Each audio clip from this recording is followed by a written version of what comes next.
Alright, what's up, gang? Today we're talking about a new kind of rock.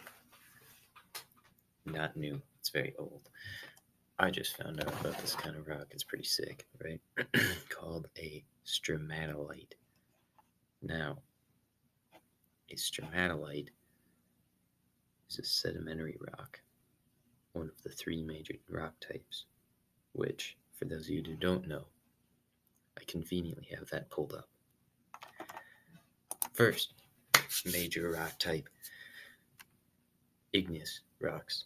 Now, igneous rocks are formed from magma underground or lava above ground, right? So when you have a volcano, underneath a volcano, or just in general, somewhere where there's magma and the magma is cooling, it's going to start to form rocks, right? When magma cools, rocks, boom. Amazing how that works, right? So a lot of times underground rocks are going to have these big crystals in them, big mineral crystals. This is a granite countertops. It's a igneous rock. You can tell igneous rocks because they sparkle. They're this very sparkly rock. If you crack it open with a hammer, it's gonna be sparkly, right? Second major rock type, metamorphic rocks. Metamorphic rocks are also sparkly, but they have these. You can see. I don't know what you would really call them, like bands, kind of, or they're formed layers. Not quite layers, but they're arranged in a certain way. So that's how you can tell igneous from metamorphic, is that metamorphic are arranged layers of rock, or of spicy minerals, sparkly minerals, if you will. And igneous are just kind of random all over the place. Now, the third type of rock, first, metamorphic rock is formed when you take one of the other two rock types and put it under a lot of heat and pressure, and it changes from one rock type to another, which is pretty nifty. So sandstone turns to, I believe it's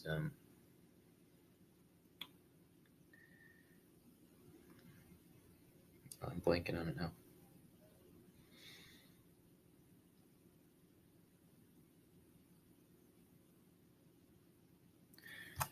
Now I gotta look this up.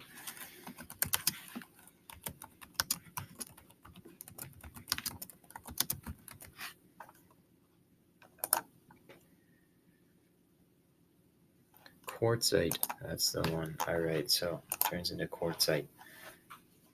Shoot, wrong one. So sandstone would turn into quartzite, and each rock type would have a metamorphic rock type that it would change into. And even metamorphic rocks can change when they undergo metamorphism. Now, the third rock type is sedimentary rocks. And sedimentary rocks is just when you take a bunch of sand or gravel or dirt or whatever, and you compact it down for millions and billions of years, and eventually it becomes a rock, right? Great type of rock. Love this type of rock. Classic example, Grand Canyon. I don't know if this is the Grand Canyon, but this is also a nice example of a sedimentary rock. You can see the big bands here. And then you got some chunks up above, which are also pretty cool. Now, this bad boy is a type of sedimentary rock called a stromatolite. Stromatolites are what I just learned about. New rock type just dropped. Let's go. Just kidding. They are the oldest type of fossil. That's right. They're a fossil. And that is pretty nifty, if I do say so myself. So, pretty much, right? You have in the ocean, these always grow in the ocean. They grow. Wow. Right? You have a spot, right? You get a spot, right? Sure. And on that spot, you grow some bacteria. It just grows itself, right? So you have a spot, you grow some bacteria right there on the spot. As that bacteria develops, it becomes kind of sticky. And now you have sand or sediment or whatever come in, stick to that sheet of microbacteria.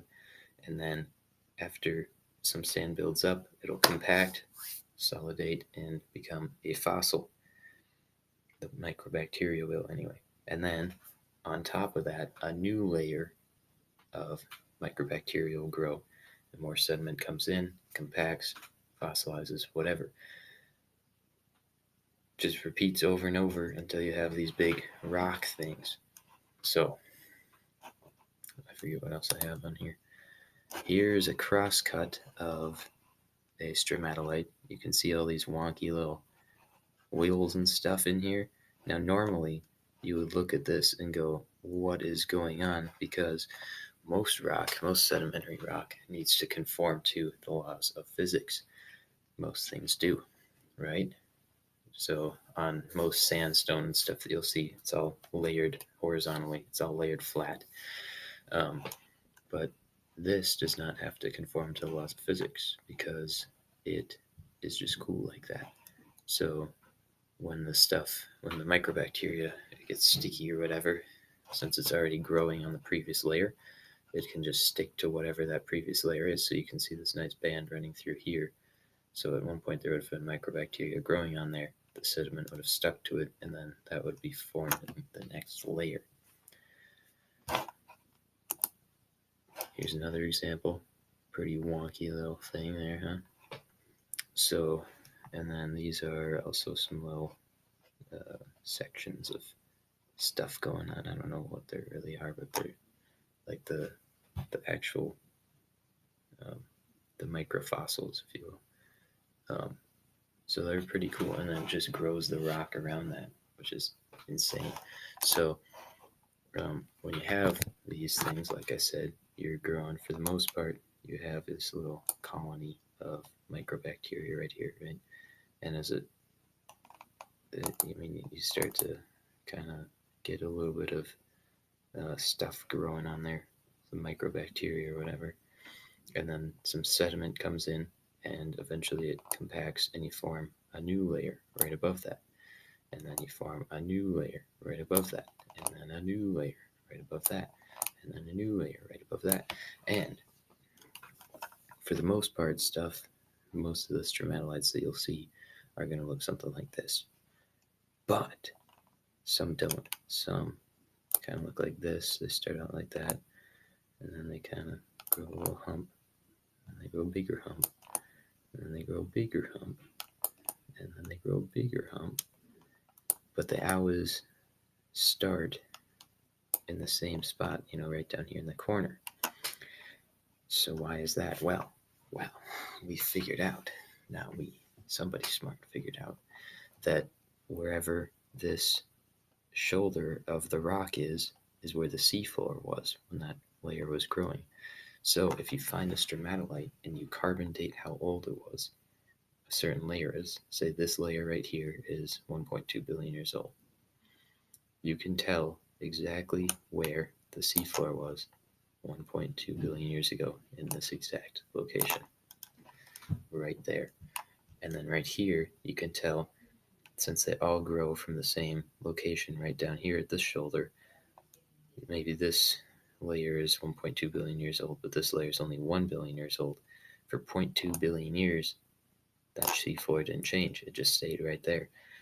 And as this was growing, it's starting to get more and more stuff on top of it, right? So you can start, it gets interesting. You can see exactly where the seafloor was. And then you can also tell stuff about the surrounding landscape. All of these grow underwater. They have to for the microbacteria to grow and for the sediment to deposit in the right spot. So you can tell a lot of stuff from what they call the synoptic relief, which is this height, or actually better draw it on here, the height of the top point of one of these arches to the lowest point of that arch, which is generally the shoulder, right? So this height right here, from the top right there down to the shoulder, is the synoptic relief, and that tells you how much sediment deposit you've been getting, and then it also tells you kind of water levels and water intensity of how much waves you're getting and what kind of weather you're getting, and currents and all that fun stuff.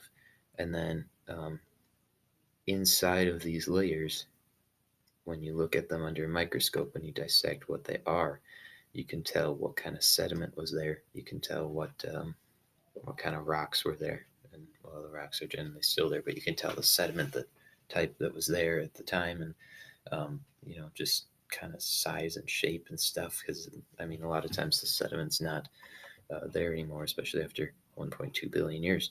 But the rocks often are, so you can tell quite a bit from this. And yeah, I think that's pretty nifty. So this was what I learned a while ago, yesterday. Stromatolites, baby.